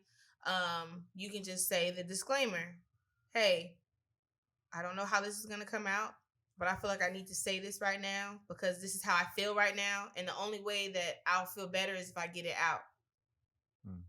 That's it. That's really good. So now this person knows you're not trying to be malicious. You're not trying to give them a heart attack. You're not trying to cause too much drama. I don't want to cause drama right now. But what you did, can I just say how I feel real quick? And we don't got to talk about it right now, but everybody is so ready to just go, right? Everybody's just trained to go, right? With the TTG or whatever. We're just trained to go. Like, nobody just stops and it's like, okay, deep breath. Can I say something real quick? I just need to get it out. Can I get it out? I do that to my boyfriend all the time. I was so annoying the first year we together. So annoying. And I felt annoying because after being single for 3.5 years, I know exactly what I want and I know exactly how to communicate it. So now it's time to put it into play. Like, I've done all this practice, these whack ass niggas, and now it's time for this is it. This is it. So I have to, in order to get what I want, I have to speak up. And so I was like, I'm so sorry. I'm gonna be so annoying. I'm so annoying. I'm so sorry. But I have to say it. He was like, no, go ahead. So I would say it, and then we'll get through it, and that's it. A month later, so can I say something? It's not done yet. I just feel like, and it was, and he just took it because he was raised in a household where people are heard. He knows how to listen. So we were already paired from jump. You know what I'm saying? But not everybody comes like that. That's true. So that's when the disclaimers come in and they'll be helpful. So if you have anything to say, you may be in a rage. I'm really upset right now. I'm going to try to choose my words wisely. Because the last thing anybody wants to do is have to take something back that they actually did mean. Because you said it horribly. Like, some people ain't going to forgive that. They will write you off. I am done with you. How dare you talk to me like that? Now it's over. Because you chose to just say the worst possible thing because you upset. It's not cool. I'm kind of that way. For me, I remember having a conversation with Ori one time because he used to work with those kids and they'll be pretending like they get mad so they could say whatever they want. People uses that as an excuse. I'm mad right now, so I'm allowed to say whatever I want. Right. I mean, we all can get mad. That's for sure. We all get mad at some point. But if you get mad at me, I'm like, bro, and you see I'm about to punch you, you're gonna kind of like calm down. You're gonna like, oh snap! All right, let me take it down a notch. You feel me? Right. You can't control it. I feel like people can control it. They just choose not to sometimes. I'm not saying you can always control it, but there's a certain level of anger you have that there's no controlling. Like, but that's at certain you didn't deal with the one you could control. Right. Exactly. So, I mean, I agree with, like, for me, I know Gibbs. Like, as I'm getting to know Gibbs, he's very straightforward, and I'm like, all right, cool. I'm cool with that. I'm cool with that. I'm cool with that. But at the same time, like you said, I always tell anybody I'm cool with, man, listen, I'm chill. I'm gonna listen to you, but don't watch your tone. You feel me? Like, I'm cool with people's blunt, but there's a way of saying certain things. There is. I don't like feeling disrespected. Because I'm gonna return it. I'm gonna return the favor. Yeah, it's kind of like, that's one thing. And obviously, I'm chill. I'm laid back, but there's like, there's a side you don't want to tap into. You don't want to tap into that side.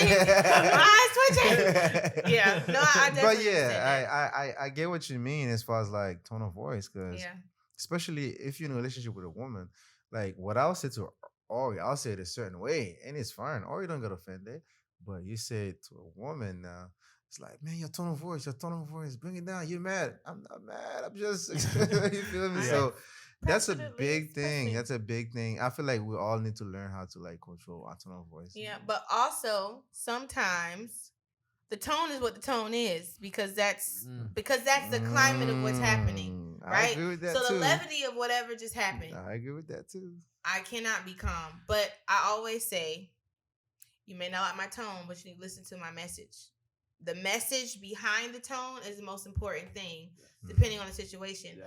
Obviously, your parents are going to shut down if your tone is ridiculous.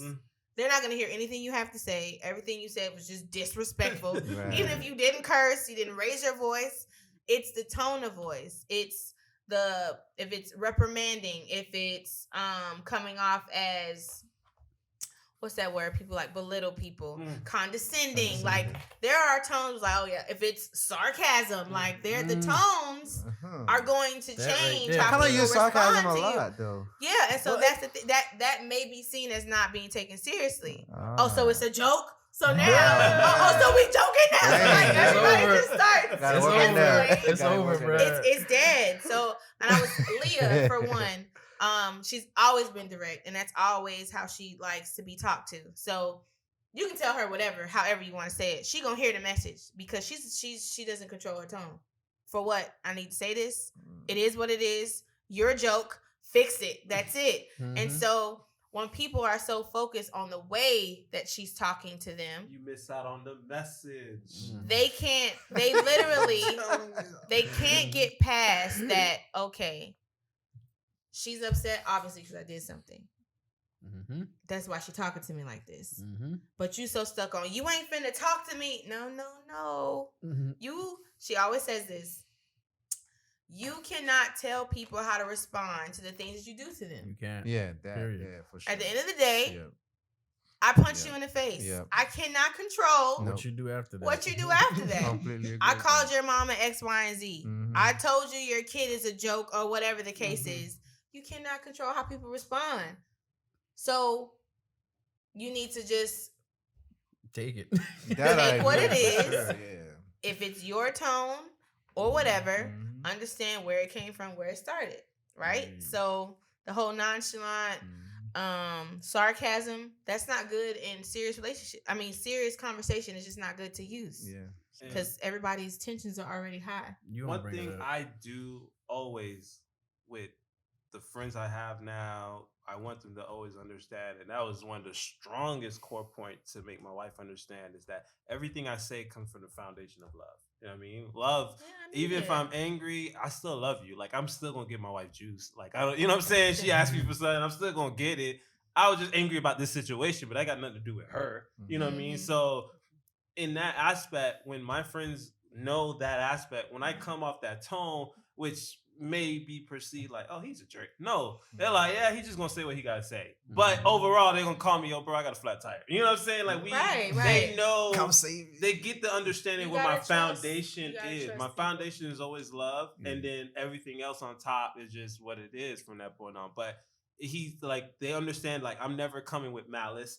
All my purpose is to help us grow as friends, as a, for us as a partner in that aspect, because I want to be able to express myself. I want to be able to vent this out. And I want you to have that same comfortability to hit me back.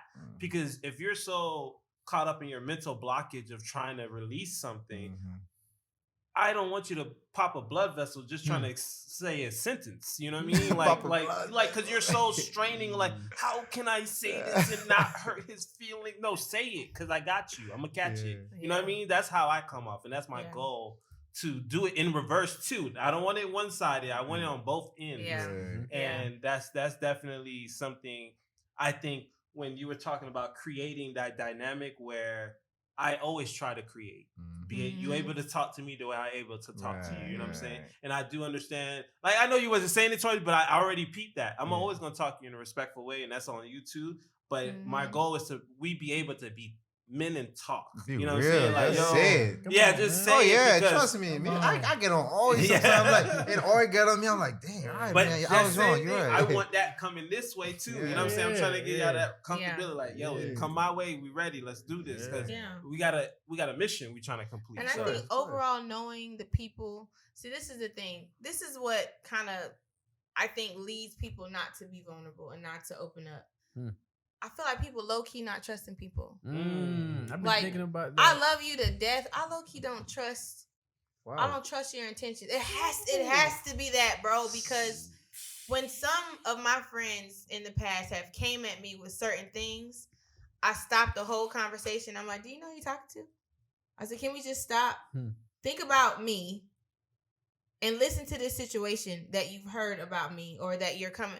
Does that sound like me? And so once I say that, everything comes back down here. And they're like, you know what? Oh, Mike, you remember how I just felt like that? And then it's like that. And I'm just like, why are we even here? So my thing is, people are carrying around this distrust for people being genuine and loving them and being friends for real. Because why would you come at somebody that you know, that you say you know, a certain way if you already know this person ain't like that? Regardless of what you heard, regardless of what they said, you should know it's always love. Yeah. They're not trying to come for you. They're not jealous of you. It's not an insecurity thing. But why do we come at people like that? I have to say, because of the things that people have gone through, been hurt by really people that they love, their parents for one, talk about that trauma. The person you trust the most has accused you of something that you would never do, and they should know you. But our parents accuse us about shit all the time. It's like, you don't know me. You don't know me. You cannot know me. Because I would never do that. I would never do something like that on purpose. Right. So you have to ask me. So you know when you did that, I felt like blah, blah, blah. You're like, really? I had no idea. That's how the conversation should go. Don't accuse people off rip. You should know me. So I tell it to my friends all the time. I was like, bruh, if y'all come to me with anything that don't sound like me, I'm hanging up. Shut down. Because this shit is Shut down. I just don't understand. So that's the tone you set. Can you have to with certain situations? I said, hold on, wait. Time out. Do you know this is me? This is me you're talking to. Okay, Micah, but because everybody has done her a certain way, everybody in the same boat. That's your issue. You're projecting, sis. That's your trust stuff that you got with friends. That has nothing to do with me. So treat me how I treat you, not how other people have treated you that you ain't get over yet. You know, relationship has a lot to do with friendships too. You've been people done just did all type of stuff to you as your friend, betrayed you, try to talk to your girl, disrespect, talk behind your back, Karen, like whatever the case is, and you thought this person would never do that, and they did it. So now you're carrying that same thing, and you don't trust people after them. You say you do, but you really don't. Your actions are trauma you ain't dealt with. That's all. Oh, thank God. So I'm hearing that helps with our mental health right there, setting a tone. Yes. Yeah. Because you set the wrong tone, then you're creating that bad habit. You ain't get no solution out of that problem. That's gonna be dead. And I was telling my friend the other day, her and her boyfriend fight all the time. No solutions ever. I said, do you realize that y'all never come to a solution? Like it's never like a compromise. It's never like a settlement. It's always just like constant arguing, and y'all just stop. It's a pause. I say it's a pause. Yeah, it didn't stop. You pause it for another time. You hella pausing all the time. Y'all always pausing. Wow. Y'all never have a solution for any of your problems. That's why they keep coming back up. So, if we escalating because of our tones, all right, I can't talk to you right now. I'm gonna leave. So you leave, and then you're better when you come back because you ate. Yeah. Or you smoked, or you went to go coke, right? You went to go play basketball, and now you're back, and you're relaxed, and you don't want to bring it up anymore. Niggas, I'm back now. But now you don't want to bring it up because you're in such a good mood. I don't want to bring my mood down. And so now the conversation that needs a solution is left alone. I ain't gonna lie, I kind of am like that a little bit. It depends. So me, I'll try to find a solution. If the person is not willing to compromise, because I hate arguing. I hate. So what's that? What's the argument? Because everybody says that, and I'd be like, all right, let me tell you something. Let me tell you something. Tell me what arguing. You think all right, so gosh, you gotta put me on the spot. I'm sorry. It's joking. Ask for it. Yeah, right. It's okay. All right, so arguing is all right. So let's say we're talking about basketball, right? Obviously, I have my opinion about who's the best player in the league, and you have a different opinion. Okay. That's an argument right there. Because now I'm trying to prove to you that I'm right. But then you're like, no, I'm right. So then when we have different opinion or different aspect, we look at certain thing in a different angle. You feel me? That's kind of like, that could lead to an argument. And a lot of time, it doesn't mean that I'm wrong or you're wrong. It's just that maybe we need to just kind of like say, all right, that's my opinion. Agree to disagree. Big words. But then that's what I'm saying. That's what I'm saying. A lot of times, not everyone think maturely to actually agree. You know what? True. It's not about me right now. A lot of time, this is what leads to argument.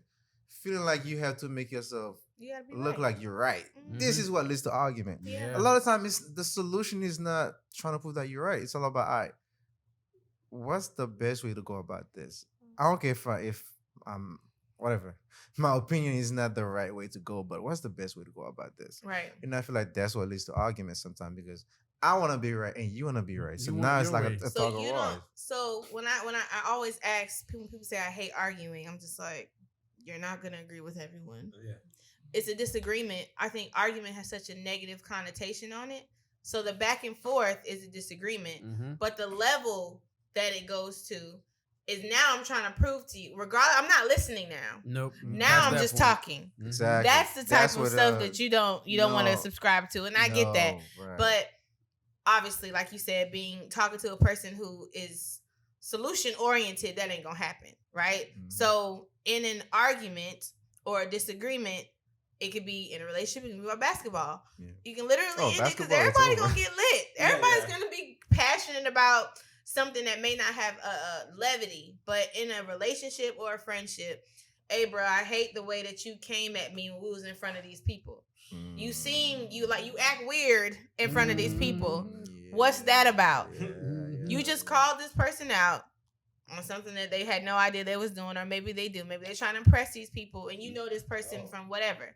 So now you can say, you said what you said. Now this person is like, bro, I don't know what you're talking about because I just feel like blah, blah, blah. And then you're like, no, let me give you an example. Blah, blah, blah, blah, blah, blah. When this nigga did this, you did this, blah, blah, blah. And so you are like, nah, bro, because I'm the same all the time. Now you're defensive. Hey. Now you're defensive. Now you're starting and now we're going back and forth with our tones, right? But the solution here, the person coming to you with it is, bruh, if you got to change who you are with these people, maybe you shouldn't hang out with them. Maybe, I don't know. This is just something I'm noticing about you. You change in front of these people. Do I even know you? Is that what's up with that, bro? Like, who are these people to you? Why do you feel like you got to do that? But girls do that to each other all the time. I don't know if men are doing that with each other. Men does, especially around girls. They might feel like, I like this girl. Or whatever. Some people be changing real quick. Yeah. If girls trying to impress a girl, and I get that. That's natural. I get that. A little different. The girls or like, I don't know, for some reason a new homeboy around the corner. Whatever. That shouldn't be the case though. That would be real weird. That's the weird one. The girl when I'm like, I give you space. Bro, hell your business. I'm gonna give you space. You can be different. We talk about it after. Like, right. I seen how you was changing up, or you like the girl. So I'm like, what's up? See, when I was younger, I didn't know how to handle that, so I just walked away. You don't know how to handle people when they. I didn't know because I'm like, the change up is real. Why you like? You know what I'm saying? Like we just played 64 yesterday. Why you acting like this? I'm like, all right, cool, man. I'm out, man. I ain't gonna deal with this weird. So I definitely didn't know how to. For sure. Like, I didn't even think about mental health then, but that's I should have worked. That's it, man. It ties into every single aspect of our lives, bro. It does. Wow. And you can have a disagreement and not argue. Like, I know they're the same thing, but argue is the elevated tones with no solution. A disagreement is we came to a solution. I did not agree with you. Right. You had your opinion. I said, okay, well, now it's time to compromise. From now on, to avoid this, I'm not going to do this. And they be like, fine. And it doesn't have to be, okay, let's say I love you. And no, it doesn't have to be like that because that's not where you are.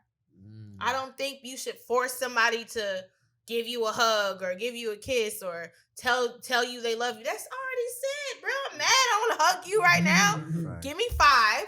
Yep. We came to a compromise. Right. We came to a compromise. I took a deep breath and I walked away and I started cleaning something. And now that I'm done cleaning something, I'll give you a hug because I'm over it now. But once it's done and settled, it may not be butterflies when it's over. But I think the solution is the reason why we should be happy and be moving on. but I don't have to act like it in the moment. And I think people just be ready for people just to get over stuff. And you can't just get over stuff sometimes. So don't start another argument because they take it too long to get over it. Like, it continues. It continues. Stop the madness. It's a cycle. Yes.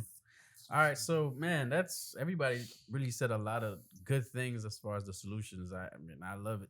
So before we go to our last segment, which is our question segment, I'm gonna explain to you, Micah, Okay. as Can our I say, guest. can I say one more thing? Yeah, you before can. go? That's why I said before we go into it. I like to give the One little more prep. thing. You know, he's trying to, get his way in there. But I do, before you say yours, I do want us to kind of Of say, course, go ahead. what's our takeaway from this? I gotta take away that, Micah done dropped on me. It's the projection. Like, Mhm. projection is hitting home. Like, I'm gonna leave this episode, and that's gonna be something I'm applying. Like, I'm not that like letting people project things. When they coming at me, and I already don't like that, but I didn't have a word for it. I got a word for it now. Yeah. Not about to A project that word. though. Let's Right. deal with your stuff, and then Deal with your we'll stuff deal with and- our stuff too. Yes. But I'm Yeah. gonna take that away. If y'all got takeaways, and then Mark, you got something to say, and then I'll explain the last segment to Micah Okay. before we wrap up, man. I'll let you guys. My takeaway definitely was, oh my God, was I coping this whole time? So that's one of those. A lot of coping, bro. Because I mean, like, my best friend, we do talk. Like, we had those sit down, heart to heart talk. My wife and I, we've set that tone from the beginning to be able to really talk. And she also taught me how to, if we have to revisit a conversation multiple times, that's something I wasn't It's okay. used to. Yeah. I was so like, we already We spoke ain't about over it. this. yeah. But she taught me, like, it may not be completely over, or you came with a new perspective on it, or that now we're talking about it, but it's a lot lighter than it was before. First or time, something. yeah. So Right. that's something. But now, like, I'm really thinking about, am I really addressing a lot of my problem, or am I more coping and less addressing? So that's something I would definitely say I take away from this conversation. Man, I agree with Gibson and Ori. But for me, it's more like confirmation. Confirmation as far as for me, and I've told you that many times, being able to address the situation as soon as it comes up. Mm-hmm. Or sometimes I'm like, all right, this may not be the right time, but I know I'm going to address it eventually. And then being able to speak up and say no, because for me, that was a big thing. I usually I like saying yes. I love my friends. I love my family, and I have a heart. I like making people feel happy when you're around me, bro. I'm going to make sure you're happy because I want to be happy. The happier you are, the happier I'm going to be. Mm-hmm. So I'm always looking out for other people. So for me, now being able to say no is, man, I feel free now. I can say no, and it's big. Practicing. And I'm telling you, like you said, it's good for your mental health because, like, saying yes all the time, people will see that as a weakness, and they're gonna take advantage of that. Yeah. And so, for me, that's confirmation, like that I'm doing something right. Saying, addressing the situation when it comes up, and then be able to say no and put boundaries, like you said, boundaries. So, So my takeaway, obviously, I really appreciate you guys inviting me to talk about this. I am really passionate about mental health. It's helped me a lot just in all aspects of my life. But I think having a little bit more compassion about people's process through mental health. Because I know sometimes people like to beat therapy over people's head, like they have to do it. So I found myself saying, okay, therapy is not the answer. It's not the end all be all, but speaking up. So me, after listening to myself and listening to you guys talk about it, a lot of people are not there yet. So not forcing people to be somewhere that they're not, but just kind of go along with them and kind of just be there to just accept where they are, right? So I'm still working on my boundaries just in general, saying no and putting myself first. So the reiteration of that and hearing how everybody else copes, because coping is good too. It is good. Coping is good. Yeah, so I just think continuing to cope how I've been coping, but also speaking up and also saying no. That's what I'm just gonna continue to do. Dope. Right. You said you had something. Yeah. Hey, man, you guys. Oh my gosh! Like I was thinking about this as soon as we said we're gonna talk about mental health, I thought about this. So, as you all know, there's a lot of mass shooting going on in America, and usually, I'm not trying to be racist or whatever, but it's usually the white males, right? Yes. And usually the excuses they give, well, here's a little You mental should have issue, been mental that health thing. thing, mental this and that. Right. You feel what I mean? And they never use that for us. Of course So now not. with them, they know they're more aware of this thing than us. Yes. Some of them they go to therapy just for fun, just so they could Mhm. have someone to talk to. Right. Why is it that whatever they use that excuse for them? Is it real or you think it's just an excuse? Whatever. So I think it's both. Honestly, I think that, like I said before, the privilege to be a white male in America stands for itself. They're gonna make an excuse for every wrong thing you do, right? Mm-hmm. So in that case, because I know trauma from Mhm. parenthood, or I think that when he killed those Asian people in that that salon, I think 8 people. Yeah. That dude said he had a bad day. Bad day. What the heck? So my thing is, they understand how your mental can affect your decisions. Yeah. It's not an excuse. It's not a justification, but it definitely can stand in the court of law Yeah. to get you off. Yeah. So what happens in a Crazy. lot of times when, and I have to use women because they're always using this for women, plead insanity. Plead insanity. Like when she just snaps and kills somebody or drowns a kid, plead insanity. Because there's a mental break that happens where you black out. That is real. That's true. You keep getting beat over and over from the same person, man or woman. One day, they're going to hit you the right way and you're going to end their life. That is a mental break. So I don't think it's an excuse, but they know what the mental can do for decisions in your life. And so that's why it's easier for them to say, he had a bad day. He was a good kid. He blah, blah, blah. But you also said earlier, what are the signs of people leading to that always wanting to be alone? You can be an introvert. You can be an introvert. There's nothing wrong with that. But when you always are to yourself, when someone asks you how you're doing, the answer is always the same. Can't always be the same, right? I think understanding where people are in their lives, how many people check on them, how their family is to them, like all these things when you start assessing what's going on, because sometimes I didn't even see the cues because you didn't ask. You didn't ask. And when kids have been committing suicide left and right, 14, 30, that's blowing my mind. I never thought of ending my life when someone pissed me off or broke up with me. I didn't go to death. They think they have nothing to live for. Something is going on because communication is not being had. Nobody is talking to these kids. That's the first thing I think of. So that's what I'm saying. I feel like they have the education of what mental health can do to a person. They know that they can snap, and they have a history of terrorism, which helps them, right? A tyrant. They have Adolf Hitler. When people go off their rocker and just keep going and they just kill and just lead, that's the history of America. You know what I'm saying? So they're just using their history to get their people out of jail. Wow. That's basically what they're doing. Terrorism is the way that this country was started. Genocide, killing groups of ethnic people for the gain of your own country. That's why America is America. So it's, I don't know. Thank you. Thanks. I don't even know why the ninja brought this up. It's like a whole other episode. You know what I'm saying? That's what I have more to say. I'm gonna just stay there. I'm Yeah, gonna just yeah. stay there. We definitely will have Micah back as long as Buzz Yeah, beat she's it. able. She's able. Yeah, me and Leah are always looking for because we like different perspectives. We always say we don't want anybody to come on and agree with us. We want different perspectives. But Facts. I'm gonna tell her about you guys and I'm gonna see what we can get together because Awesome. I Yeah. do feel like it's not gonna be a really great podcast that we can Oh, really yeah. benefit from. So I'll tell her she loves stuff like this. So she had a Likewise. party right now. It's cool. I'm gonna wait till tomorrow. Yeah. Likewise. So we got to get into this. Oh.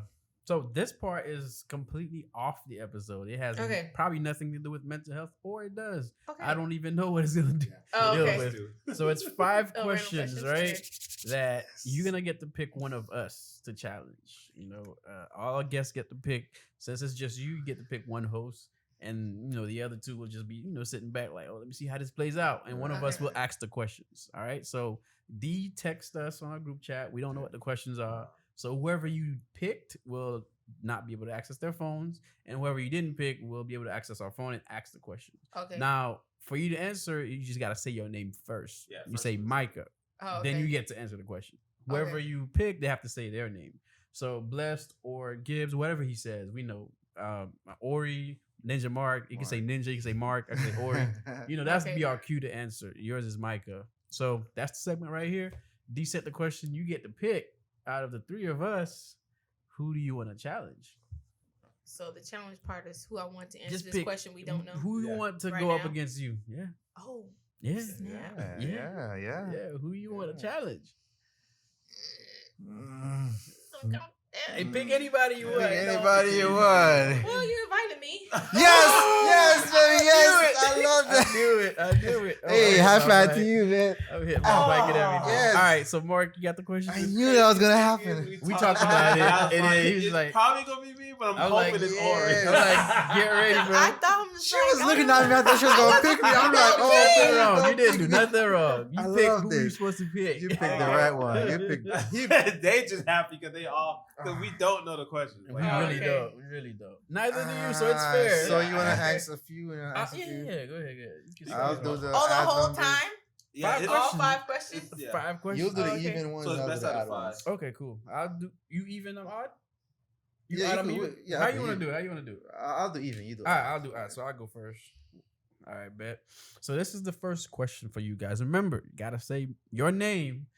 That means you're gonna answer the question. Whoever says it first, get the first shot. If you get it wrong, the other person does get a chance to answer. And if they get it wrong, you might get another chance to go at it again. Oh, this All like right. trivia?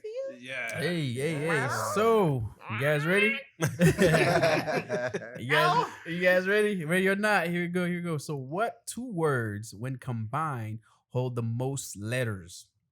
What 2 words, when combined, hold the most letters?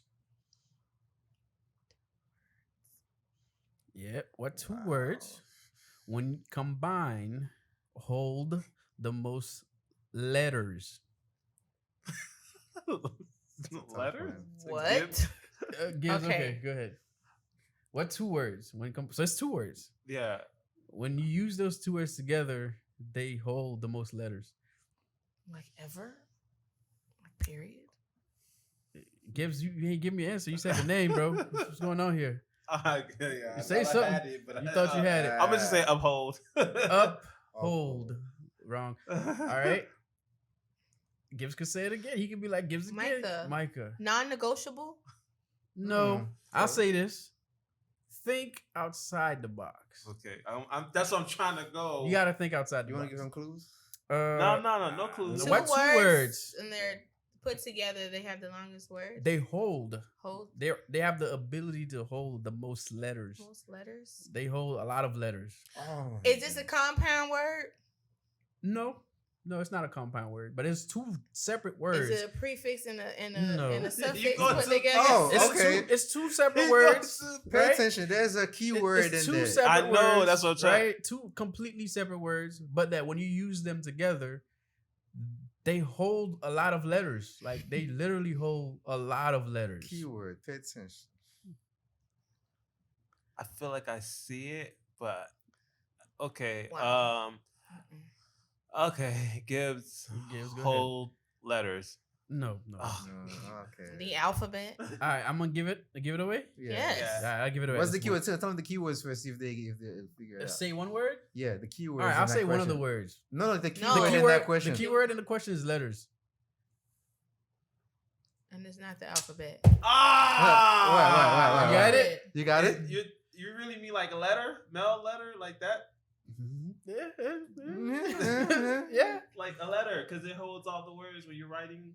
No, No. you were actually on the You track. were, off but the you track. went a Okay, U-turn. okay. But actual Letters. letter Yes. that gets sent. Yeah. That's what. Yeah, what 2 words hold the most letters when we put them together that actually gets sent out? All right, to give them people? the answer. They gonna be like, oh, All Close So door. annoying.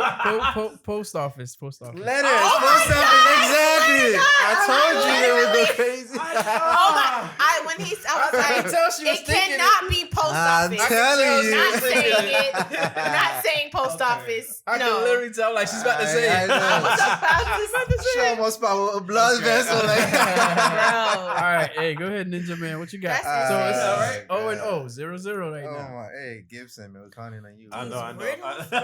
It's a no for me, got it. dog. Dang. It's our second Go time ahead. doing Yeah, it. yeah. All right, guys, Yeah, pay yeah, attention. yeah. There's keywords in these questions, so pay attention to the word. It's a short question. What can one catch that is not thrown? Oh. Micah. Ooh. Feelings. No. Ooh. Okay. Give. Cold. Yes, baby. Yeah. Yeah. All right. He said You went so cold. early. I like that though. I like That was the feelings. good answer though. Feelings are not thrown. I'll give that to you, man. Hey, should we give it She one like, more? thanks, guys. Thanks. It's the Leave it actual all wrong, answers are cool, thanks. but It's you know. cool. All right, let's see.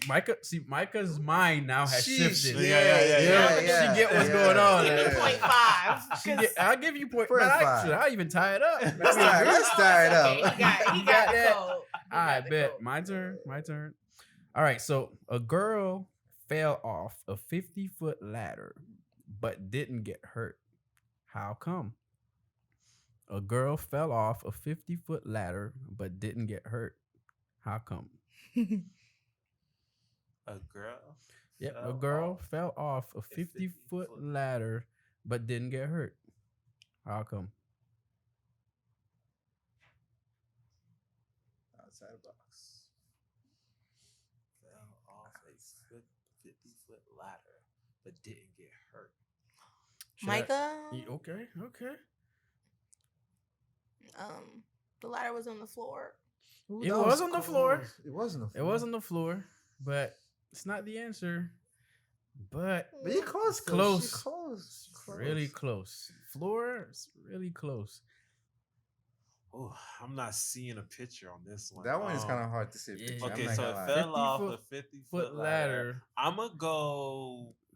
No, she fell off. She, So she did not get hurt. Mhm. Yeah. How come? How come? Is she made out of steel or something? After Gibbs give his answer, I'll give some Ladder. hints. 50-foot ladder. Let me see what, because Mike already answered. I'm gonna so go. let me You give said it. something about floor. That was something close to this. She wasn't that high.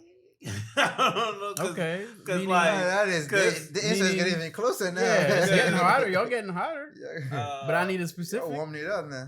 okay. I need a floor, not that high. I need a specific Yeah. ladder. It's like what I'm thinking, Gibbs. Go ahead. I'm thinking Mm-hmm. it's a 50-foot ladder, but that don't mean she was 50 foot high. Facts. Yeah. So I'm thinking she just jumped off the first step what step I or thought. something. Like Was that it? That's it. That Oh, is okay. it. That I literally was like, she jumped off the first step. I ain't gonna say it. I ain't gonna say it though. Like, See what You we gotta also 50 say foot it. ladder. You thinking she has to be Yeah, up there, so right? I'm like- Dead. I was like, but that cannot be. It the can't be answer. right. when It's you too- said floor, I'm like, I'm okay. like- I literally was like, oh. And then she got off. Oh, yeah. I know, it was like she Yeah. walked on the ladder and then she jumped off the At the last end. step. Yep. Mm. But that ain't falling. All right.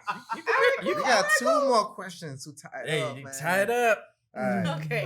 Tie it This is up. absolutely insane. Questions number 4. Mm. If a plane crashes on the border between the United States and Canada, where do they bury the survivors? Wait, okay. If a plane crashes on the border of between the United States and Canada, where do they bury the survivors?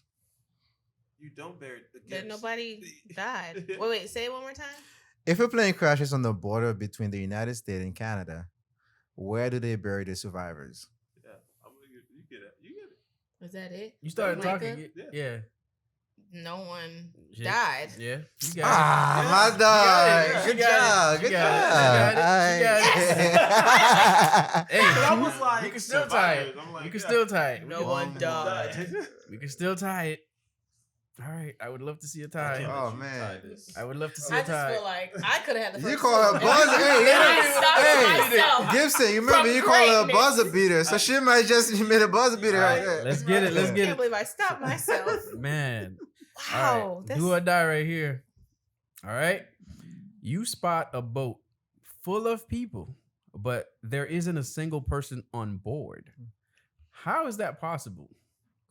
Oh You spot a That's boat crazy. full of people, but there isn't a Keywords. single person on board. How is that possible? Keywords, y'all. Keywords. My keyword? No. Okay, no keywords. You just want it straight like that. You spot a A boat boat full of people. Full of people, but there isn't a single person on board. How is that? How's that possible? There's no one single on the She boat. about to make that. Okay. Yeah. Because it's Say it. You, because it's a group of people. Ah. Person is No, one. you They're alone. I think you Okay. were phrased. You were What was your close. first answer? What was your first answer in your I think you mind? retracted. She did retract it. I think you Say, was just say. I'm give. pregnant, it's They're all fine. married. Yes. Yes. Yes. Hell Single. no. Remember single. Yeah. a It looked like you single was going- person. Oh my! Yes. You were. I thought she was gonna say it. I thought you me were too. too. I'm like, oh, you got it. You got it. Yeah. You did I'm like, good. because they're individual. Yes. So that was it for the segment Oh man. of just 5 questions, and you challenged our host, and you did a Micah. You was probably the You most. should have picked me. I wouldn't get none of them We'd have been stuck. He's been getting hit hard. I've been getting my This- butt kicked, man. This ain't no joke. Oh, Like, man. he's You been see how excited I was when you didn't pick me? Like, I ninja my way out of this, y'all. Yeah, Yes. he did. He did. But before we wrap up the episode, we absolutely want to thank you for Yes. coming on, speak on it. Yo, Micah, she's on Yes. Let Us Say It For You. I'm already following the page, Yeah. already on Spotify, Apple Yes. Podcasts, all the Yes. platforms, just YouTube. like everywhere. man. Everywhere. They And are then it's everywhere. different for Twitter. So it's Let Us Say It For You, just the you. Just a letter U. Yes. Just the On letter Twitter. U. Okay, cool. You'll find them, man. Yeah. You will find them. Show them the hat, man. Show them the hat. She got the hat. Hey, on yeah, and everything, yeah, man. yeah. Show them the hat, man. The merch. Yes, we got merch. Yeah, she got merch. Merch is So real. actually, Leah has a company called Mia Nicole, and she makes hats. So if you need custom hats Plug for in. your podcast, just There you go. saying, Speak on it, will come. We coming. I was telling them boys I just need a like hat. Fit, though. shirts, coming your way. dad cap. Yeah. I mean, okay, so she also has a hat that is cut out right here. You can put your dreads through. Ah. Ponytails, natural hair. When you see us Yeah. rocking our gear, our Yeah. hats and stuff, you know we got it. Yes. I was Shout telling out them to boys my I need a dog. hat. Also, Mercy says it best. Shirt company. Mm. So if you guys want to make shirts, Come I'm on the now. plug. Something Come on, else. somebody. Plug. Something Okay. Come on, else. somebody. Oh, Something there's more. else. There's more. Something You else. might as well There's say more? it. So my girl do arching point. Oh yeah. Mm. Oh me. Or whatever. See, I'm always bigging up people. Yeah. So if you are a woman and you want to get in touch with your sensuality, I have a dance class called Arch and Point. It's only for women, and it's to gain confidence in your femininity back through dance. Mm. So Nice. archandpoint.us. Visit the website. Wow. Arch_and_point sensual dance on Instagram. Cool. Follow me though. Thanks, And bro. awesome. Yeah. Yes, We'll yes. put that on that description. Yeah, we'll definitely page, put all that, those man, in things. there. Yeah. Oh man. So this is it, man. It's a wrap for the episode. right. Mental health was so Appreciate you, huge, man. man. Appreciate everybody for coming through. Appreciate you. Was dope. Awesome job, Ninja. Awesome Bless. job, big Micah. boy. Big Mike. Big You know I listen. Ah, good, baby. All right, Oh, all my right. bad, bro. Let's speak on That's a it. wrap, y'all. Speak on Speak it. on Yeah. this. Let's speak on it. Speak on this. Throw me a topic. Let's speak on this. Say that again. Let's lean on it. That is my opinion. I'm being honest. That is the fact. Don't meme on this. Speak on it. Speak on it. Speak on it. Let's speak on it. Speak on it. You thought we were done? Throw me a topic. Let's speak on it. Say that again. Let's lean on it.